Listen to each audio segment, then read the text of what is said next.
This is 7 National News, and in our top story, His Highness Sheikh Mohammed bin Rashid Al Maktoum, the Vice President and Prime Minister of the UAE and ruler of Dubai, has called on all members of the UAE community to launch a nationwide campaign to celebrate UAE Flag Day, which falls on November the 3rd. The Flag Day coincides with the anniversary of the UAE President, His Highness Sheikh Khalifa bin Zayed Al Nahyan's assumption of office as the leader of the country. This year's campaign will also honour the sacrifices made by the armed forces and will run from the 3rd until the 7th of November this year. On the occasion, His Highness Sheikh Nahyan bin Mubarak Al Nahyan, the Minister of Culture, Youth and Community Development, stated that the sacrifices made by the country's servicemen and women is reflected in the unity of the people and the wise leadership of the UAE. He said that the red of the UAE flag is watered by the blood of the martyrs who gave their lives for justice, truth and peace in the region. Green is representative of the nation's wise leadership. White represents the purity of UAE and its citizens, and black is the fertility of the land. Dubai's high potential in innovations will achieve tremendous success for the Expo Dubai 2020. That's according to the UAE Consul-General over in Italy, Noura Mohammed Juma. The Consul-General's comments come as the Expo Milano 2015 came to a close on Saturday. She also praised the efforts exerted by the National Media Council, as well as its good organisation of the UAE Pavilion, which saw a huge turnout.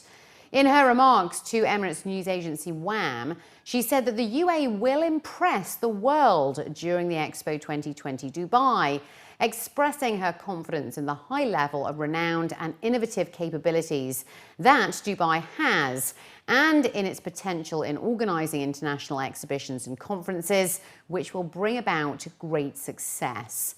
Juma added that there is complete coordination at present between the UAE Consul-General in Milan as well as the organisers of the event, noting that the Italian side is giving a lot of attention to the UAE.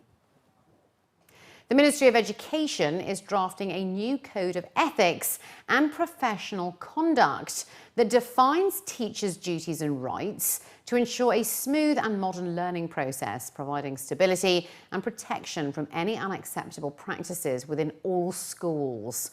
Once approved, the new revised code, which integrates the updated Code of Conduct for Learners, will be applied to all teachers in public and private schools following the Ministry's curricula.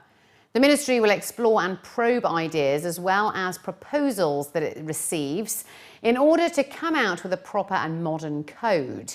Quoted by news agency WAM, the Minister of Education, Hussein Al-Hamadi, said that the enactment of the new code embodies the Ministry's vision based on principles and ethics, as well as duties and rights which will define the nature of the relationship between all parties of the learning process, within an environment characterised by mutual respect, commitment, trust and cooperation.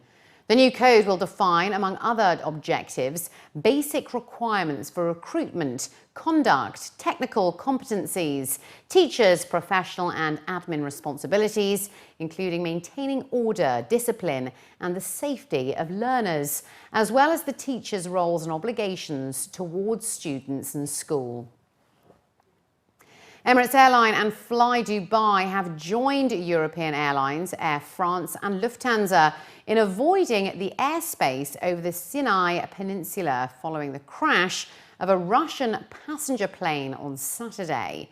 A spokesperson for Emirates was quoted in a newspaper as saying that all of its flights will be diverted around the Sinai Peninsula until further information is available.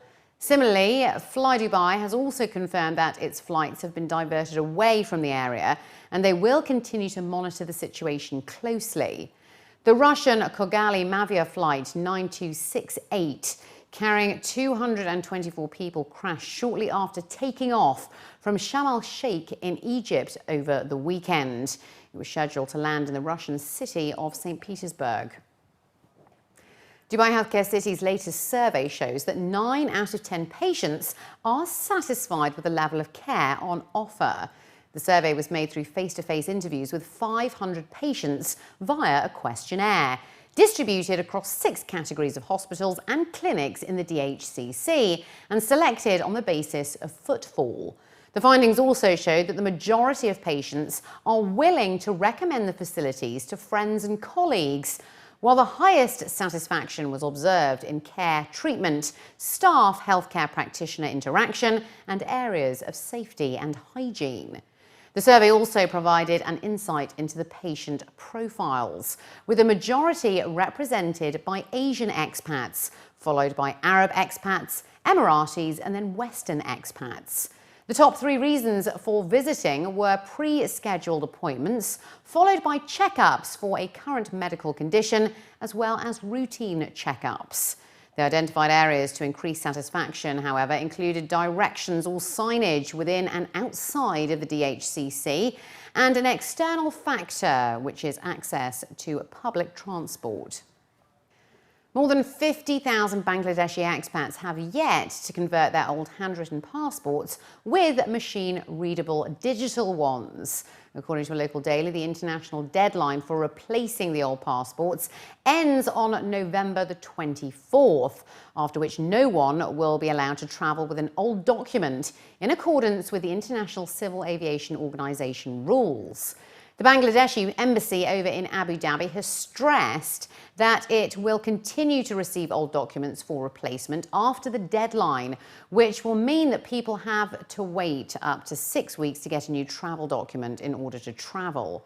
Quoted in the report, the Bangladeshi ambassador stated that those who fail to convert their passports will not be able to travel and will also be stopped at immigration. So far, the embassy was able to replace between 650,000 and 660,000 handwritten passports with the machine-readable digital ones since they started back in January 2011. According to a report, more than 700,000 Bangladeshis reside in the UAE, and up to 200 people have been visiting the embassy every day to convert their passport. People who are yet to replace their documents are mainly those who work in construction and also those who live in remote areas. With the temperatures now cooling down, the largest outdoor shopping destination, Global Village, will mark its return this week for its 20th season with a host of fun activities. At a press conference briefing today, organisers promised 159 days of entertainment, with Global Village all set to open its doors to the public from Tuesday, the 3rd of November, and will continue to operate until the 9th of April 2015.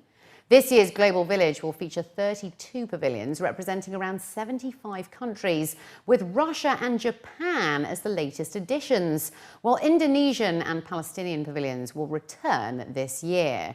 With construction work approaching its final stages, visitors can also look forward to new attractions, such as the redesigned main entrance called Gate of the World, which features iconic landmarks from around the globe. In addition to the shopping experience, organisers revealed that there will be around 100 themed food and beverage outlets, as well as over 12,000 entertainment shows, which includes concerts and street performances. Entry tickets will be priced at just 15 dirhams per adult, and organisers are hoping to attract more than 5 million visitors this year. As we all know, that Global Village started in 1997 and on the side of the Greek with 18 countries and 500,000 visitors. Last season we had 70 countries participated in Global Village, and we had 5 million visitors. We are preparing for our 20th season, and there's a lot of enhancement. And there's a lot of changes. Almost everything you could say has been changed, and we are promising our guests that their experience this season will be totally different than with reference to the previous seasons, and they will witness a totally different look and feel and different experience this season.